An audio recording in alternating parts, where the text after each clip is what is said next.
বড়পীর হযরত আব্দুল কাদির জিলানী রহমতুল্লাহ আলাইহির জীবনে অসংখ্য কারামত সংঘটিত হয়েছে।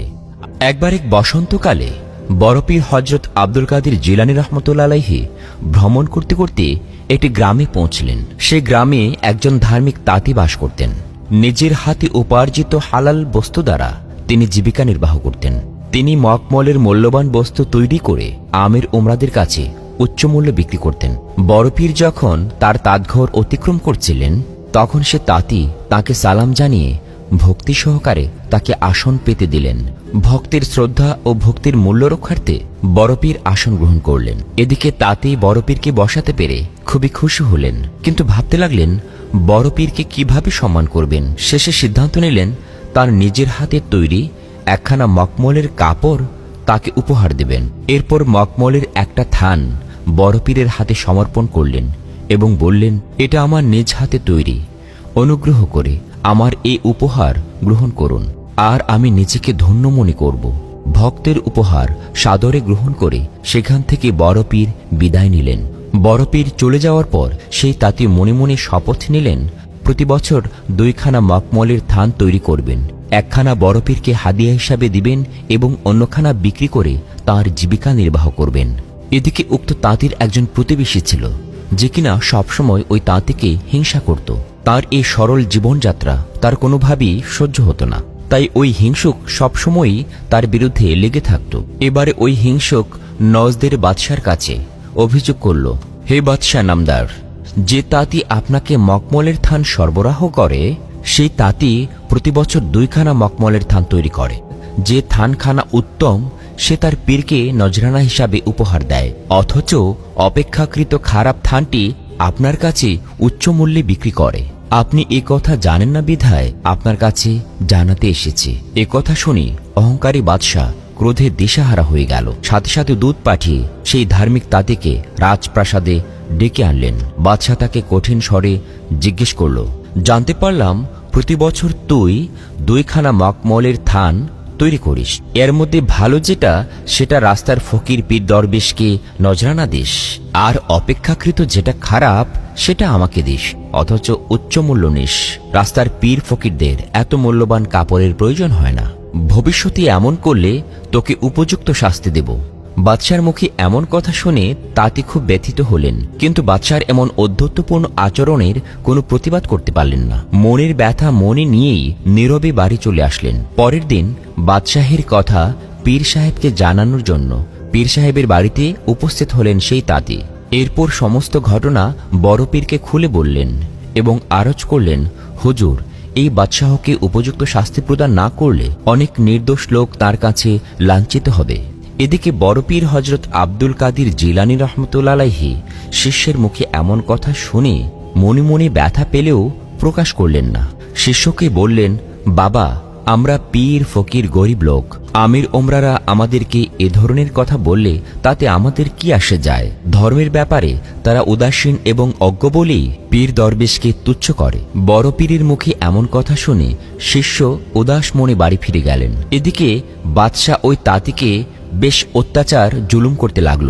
তাঁতি অতিষ্ঠ হয়ে আবারও বড় পীরের কাছে নালিশ করলেন এবং বড় পীরের কাছে এর প্রতিকার কামনা করলেন। তাঁতি যখন বড় পীরকে বাদশাহের অত্যাচার জুলুমের কথা বলছিলেন, তখন বড় পীর জালালি অবস্থায় ছিলেন। তার শিষ্যকে উৎপীড়নের এ কথা শুনে তিনি বললেন, আল্লাহ তাআলা এই মুহূর্ত জালিমের উপযুক্ত বিচার করতে পারেন, তোমার আর চিন্তার কোনো প্রয়োজন নেই।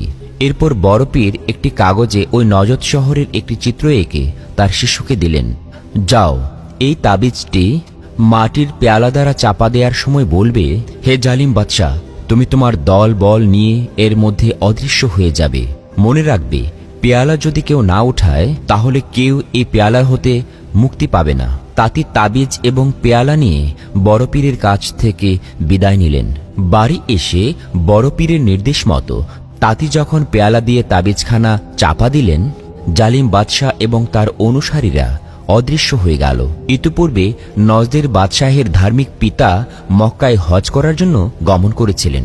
হজ শেষ করে তিনি তার নিজ শহরে প্রবেশ করে দেখলেন যে তার প্রধান প্রিয় পুত্র সৈন্য সামন্ত এবং অন্যান্যদেরকে সহ কাউকে খুঁজে পাচ্ছেন না। তিনি তাদের কোনো সন্ধান না পেয়ে অতিশয় চিন্তিত হয়ে গেলেন। পুত্র শোকে পাগল হয়ে তিনি মাঠে বনে জঙ্গলে চারদিকে খুঁজতে লাগলেন এবং বলতে লাগলেন, হে আল্লাহ, তোমার কি আশ্চর্য কুদরত! রাজ্যের মধ্যে কোথাও জনমানবের কোনো চিহ্ন নেই। সেই জালেম বাদশাহের পিতা ঘুরতে ঘুরতে বনে প্রবেশ করলেন। বনে প্রবেশ করে একজন দরবেশকে দেখতে পেলেন। সেই দরবেশের কাছে সমস্ত ঘটনা খুলে বললেন। বিপদ হতে উদ্ধার পাওয়ার জন্য তিনি দরবেশের কাছে সাহায্য প্রার্থনা করলেন। তখন সে দরবেশ একখানা তাবিজ দিলেন এবং তাবিজ দিয়ে বললেন, হাজী সাহেব, এই তাবিজখানা রূপার খোলসে ভরে রাতে শয়নের সময় আপনার মাথার নিচে রাখবেন। রাতে স্বপ্নযোগে আপনার সাথে যে মহাপুরুষ দেখা দিবেন, আপনি তার নিকট থেকে সঠিক অনুসন্ধান পাবেন। হাজী সাহেব ছিলেন খুব ধার্মিক লোক। তিনি রাতের বেলা বাড়ি ফিরে এসে ওই দরবেশের কথা মতো সকল কাজ সম্পন্ন করলেন। রাতে তিনি নিদ্রা অবস্থায় দেখতে পেলেন যে হযরত মুহাম্মদ সাল্লাল্লাহু আলাইহি ওয়াসাল্লাম তার কাছে এসে হাজির হয়েছেন।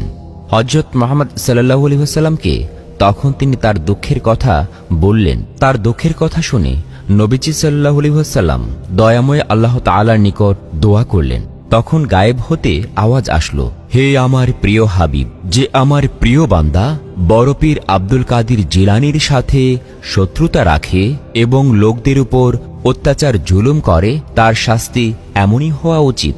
একমাত্র আব্দুল কাদির জিলানী তাকে ক্ষমা করলে সে নিস্তার পাবে, অন্যথায় তার কোনোই মুক্তি নেই।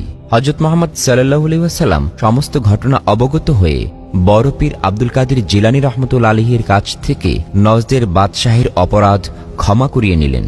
এদিকে পরদিন সকালবেলা বড়পীর তার শিষ্য সেই তাঁতিকে ডেকে আনলেন। বাবা, আর বিলম্ব না করে তুমি তোমার সে মাটির পেয়ালাটি তুলে ফেলো, বন্দীগণ মুক্তি লাভ করুক। জালিম বাদশাহ আর কোনোদিন অন্যায় জুলুম করবে না। বড়পীর হযরত আব্দুল কাদির জিলানী রাহমাতুল্লাহি আলাইহির আদেশে তার শিষ্য তাঁতি যেইমাত্র সেই পেয়ালাটি উঠালেন, এমনই নজদের বাদশাহ, তার সৈন্য সামন্ত ও অনুসারীরা মুক্তি পেয়ে গেল এবং দৃশ্যমান হয়ে গেল। হাজী সাহেব সকলকে মুক্ত পেয়ে মহান আল্লাহ তাআলার দরবারে শুকরিয়া আদায় করলেন। পরদিন পিতা হাজী সাহেব এবং পুত্র বাদশাহ বড়পীর আব্দুল কাদির জিলানী রাহমাতুল্লাহি আলাইহির দরবারে আসলেন। পিতা পুত্র দুজনে বড়পীরের পায়ের তলায় লুটিয়ে পড়লেন এবং বড়পীরের কাছে মুরিদ হবার আবেদন করলেন। বড়পীর তাদের সকল অপরাধ ক্ষমা করে দিয়ে তাদেরকে মুরিদ করে নিলেন এবং সবার কাছে হিংসা বিদ্বেষ ত্যাগ করে ন্যায় বিচার সততার সাথে চলার জন্য উপদেশ দিলেন এবং তাদেরকে বিদায় দিলেন। সুবহানাল্লাহ।